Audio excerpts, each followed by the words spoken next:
Well, motherfuckers. Let's talk. Let's talk. Welcome back to day 112 of 365. We upload a video every single day. Today, I'm going to talk about some real shit. Some shit I don't exactly know what I'm going to talk about yet, but I'm going to talk about something. Well, I know I want to talk about. I don't know why. I just want to get this off my chest. I suck at phone calls, man. I can't do it. I don't know what it is. Something internally in my brain and body. It's really difficult for me to actually click call. And the entire time it's ringing, I'm stressing. Like, why? I've made so many phone calls. I've networked a lot. I've had to do it, but it doesn't get any easier. I don't know why. I know the solution, and that is to continue to make phone calls. But last night I was really not okay. Last night, I had remembered, well, not really remembered, but I was told that my father was going into a surgery. So the relationship with my father is pretty interesting. I'm sure I'll do a video on it one day dedicated to it because it's a lot. Um, but essentially, he is lives in a different state at the moment and is very sick. He's a very sick human being, and three out of four arteries coming from his heart are blocked. Not good. And today he had a surgery to unblock those. However, nobody's heard a thing. Not me. I'm the primary contact, but I haven't heard anything. My mother hasn't heard anything. My sister hasn't heard anything. No one's heard nothing. And last night I was stressing. I actually had. Driving is like therapy to me. I really like to drive. And I went on quite a long drive, about an hour and a half, about an hour. And then when I got back to my house, I'm really ashamed to admit it, but I just started bawling my eyes out for like another 30 minutes, to be honest. I was stressing like fuck. There was a lot of stress from a lot of different areas, and it accumulated into that moment. And I was just, I wanted to reach out to people so bad, but I couldn't do it. Um, I just couldn't do it. I was hovering over, phone numbers. I was typing many messages but deleting them. I recorded some Snapchat videos to send to someone, but I never actually send it or call or send the message saying, "Hey, I need help." Um, I think I know the reason, and it's not a great reason, but because it shouldn't stop me. But I'm afraid of the rejection, I think, and getting abandoned and left there. I'd rather not reach out than reach out and be left there, I suppose. Anyway, we'll stop talking about that now. But I mean, I'm still stressing. Like, I haven't heard shit. And obviously, so I lost my license, or I'm losing my license. I haven't lost it yet, but I've got the fine. Um, and today, I had a. It was the first day I was actually back at work because I was doing other stuff the other weeks, or the other week, and I only got it last week. The fine, the actual letter. That's why I've got so long to drive. But God, that was stressful. That was fucking stressful. Walking up there, there's a lot of bosses at my place, and I thought I was gonna lose my job, to be honest. So glad I didn't, but it's gonna be really shit getting to work for 3 months. It was very stressful, very stressful. Um, but what do I mean, I guess I could just end it there. Really, like that is sort of one video, what I just said. But I want to keep talking, and I want to sort of talk about loving people, loving somebody, loving another human being, and that quote from the other day. Um, the quote of, where is it here? A man can be himself only so long as he is alone. If he loves, he ceases to be what he is. Because I've been thinking about this a lot and my take on it and how I go about it. And I'd rather say a human can only be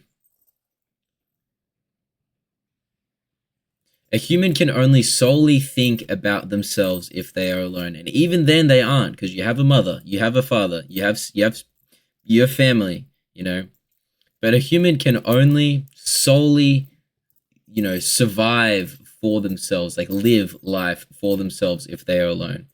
If he loves, or if they love, they make the active choice of worrying about another human being, caring about somebody else, and caring about them in a different way, not the way that you care about a friend, because you let that friend fend for themselves. But God forbid you let your partner fucking fend for themselves. You're there with them always. They need something. You oblige. You help them, and you like to do it. And that's why I disagreed with it so much, because I don't think a man can be. I am myself when I'm loving someone.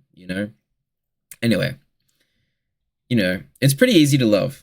It is pretty easy. At the end of the day, it's pretty simple. But being a human and, that fucks with it. All your emotions and everything. And just difficult, unfortunate scenarios that happen in like life. But the fundamentals it's pretty easy. Be honest, be loyal. Be honest and loyal. That is number one. As soon as your trust is broken, it's over. It's over for it. That inkling of like unfaithfulness is going to irk your entire relationship. It will. You can work through it, but the next time something slightly similar happens, where nothing even happens, the other person is still going to think in their brain, what if? So just don't engage in unfaithful behavior and be loyal to your person. It's easy. Be honest and loyal. Talk about the things before they become a problem. Communication. So firstly, I'd put honesty and loyalty first. And then secondly, because it ties into honesty, communication. You need to talk. You need to talk about how you feel. You need to talk about your wants and needs. You need to talk about the other person, what you like. You just need to actively talk.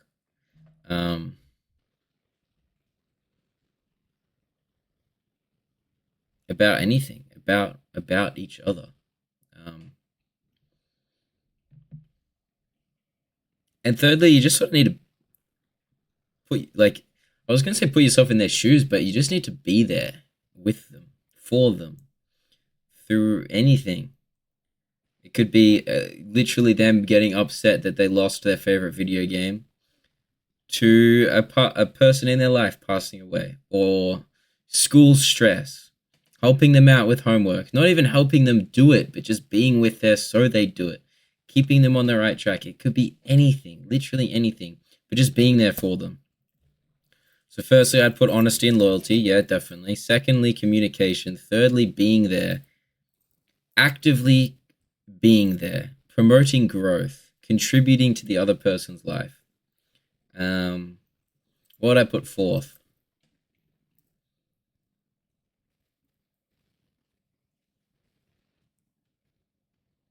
You can't control somebody, and you shouldn't try to control somebody, because you're firstly, it's rude. It's not that nice to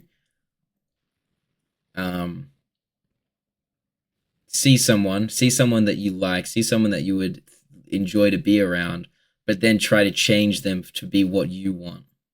You have to love the person for who they are. Obviously, in relationships, we make compromises. We do. That's life. That is love. That is human beings. And when two people come together because they like one another, they allow some things to slip through the cracks than what they normally would. Like, I don't have any examples, but I don't know. I'm trying to think of one. Well, let's say someone's a smoker and someone's a non-smoker. If you love the person, you're gonna let them smoke. And it's not even letting them smoke. You love that person. You love them with that attribute. It's not that, you're letting them do something, because that also gives you that controlling connotation. You don't want to control someone, and you don't want to be controlled either. You need to be yourself. They need to be themselves, but you both need to contribute to that third bubble, which is that relationship. I talked about the three bubbles, I think in the previous video. It's pretty self-explanatory, but you have your person. This is your bubble. So for me, this is my bubble.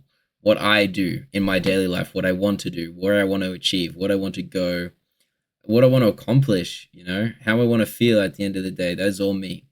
Then the other person, whoever they are, they have their bubble, what they want to do, what they want to achieve, where they want to be in life, kids, no kids, etc. All of that stuff. Then you have the middle bubble that connects you to, which is that relationship. And you both need to contribute. You both need to contribute 110%. A relationship is a 50-50, but the other person and you are both trying to put in 60. And when the other person, life's, bro. People get tired. People get sick. People get exhausted, and they might not have all of the effort to give to you, and that is okay. It is okay.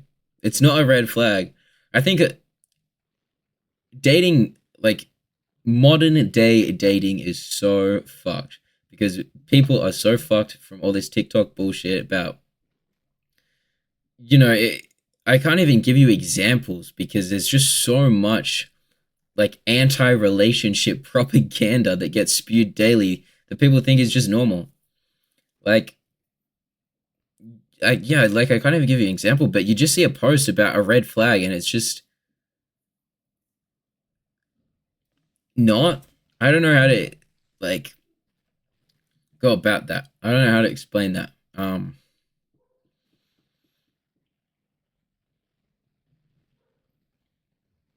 But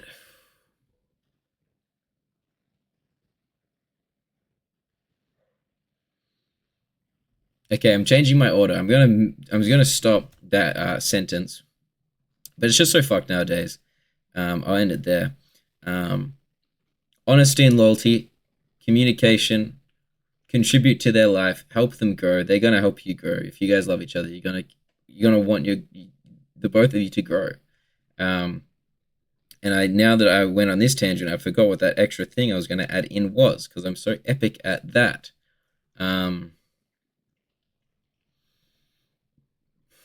Love yourself. I would say that. You need to love yourself before you love someone else. You need to be careful. Not that you need to put yourself first at all times, because that you can't do that. There are some times where you are going to be tired. You're going to be exhausted. But you need to help your human. Because they're your human now. And you need to help them out, bro. What else? I was just thinking about this in the car ride home, to be honest. I was thinking like,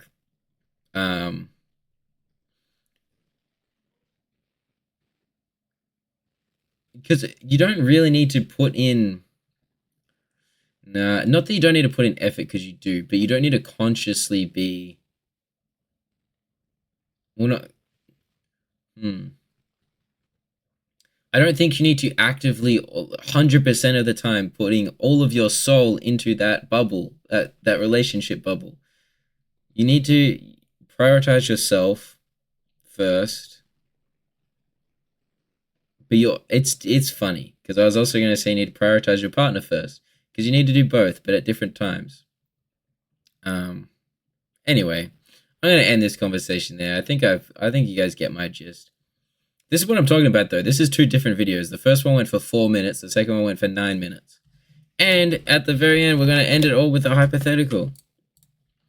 Day 112 hypothetical. Let's see. Here's one for day 112. Something intimate, reflective, and built for the version of you who's been through fire and is still choosing to show up. Let's see if it's going to ask me, would I trade my past pain for peace? Let's see. What I don't think AI understands is that we as humans grow and learn and heal through that stuff, and it's not that it's in our database. We feel this actively, The unsent letter hypothetical. You were handed a sealed envelope. It contains a letter written by you, but from exactly 1 year in the future. Inside, future you has answered one question. What did you need to let go of in order to finally feel peace? You can choose to open it now and know, or you can leave it sealed, trusting yourself to discover the answer through the journey, not the shortcut. Do you open it, or do you keep walking the long road, risking more pain but earning every step of your healing? Well, the answer is in the question. It contains a letter written by you, but from exactly 1 year in the future. Inside, future you has answered one question. What did you need to let go of in order to finally feel peace?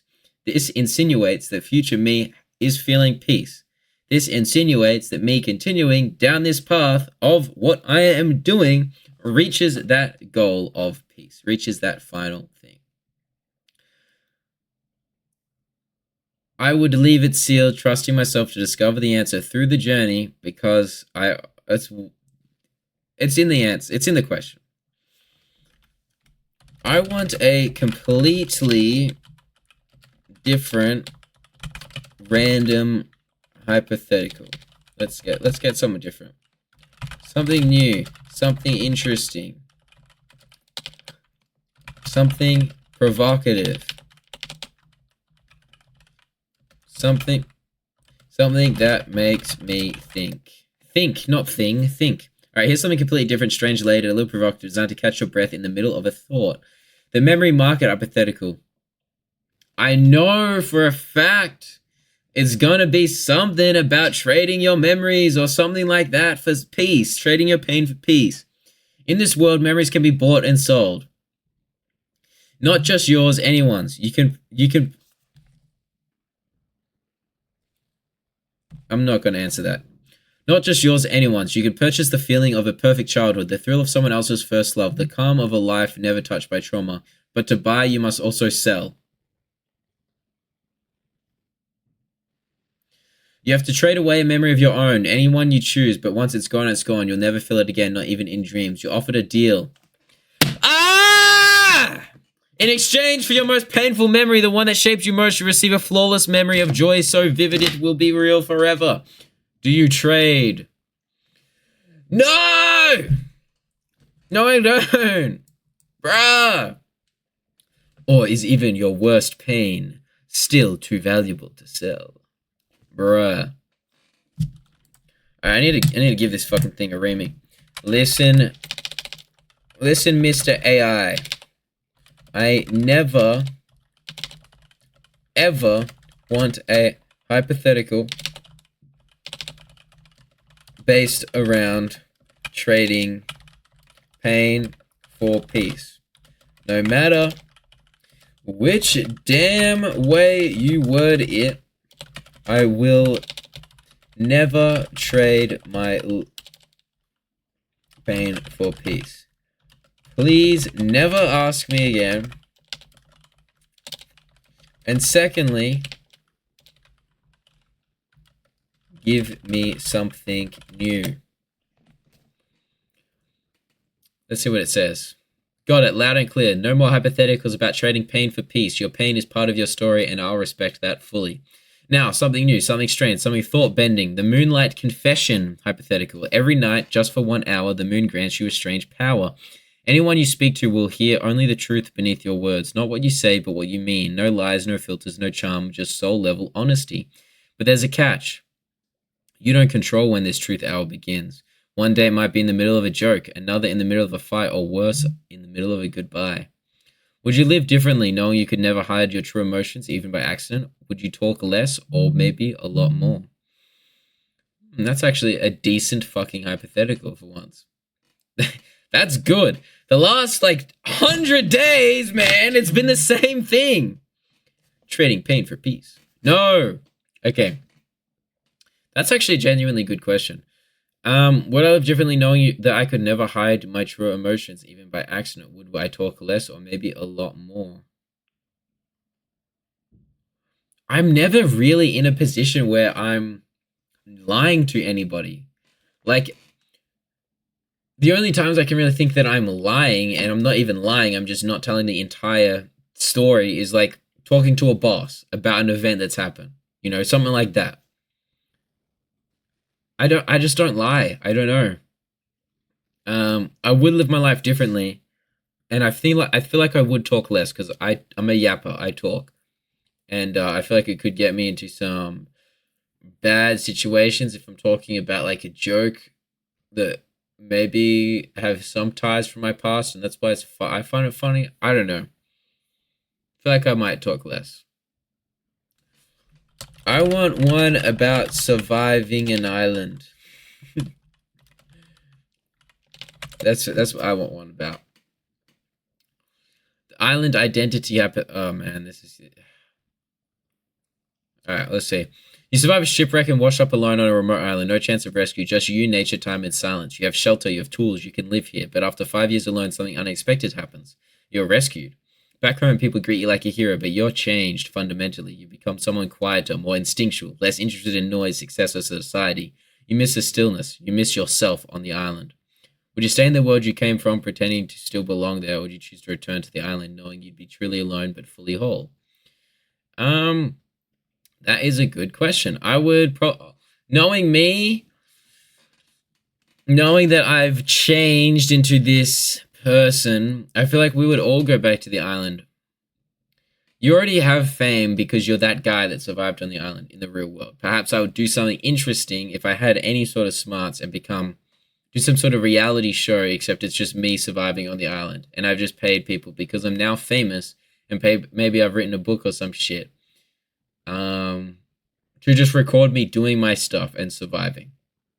I think that'd be an interesting social experiment. Anyway, fellas, I'm going to leave it here. It's 21 minutes. We make these things go for too long nowadays. Originally, I was only supposed to ever make them go for 5 minutes. And now look at us.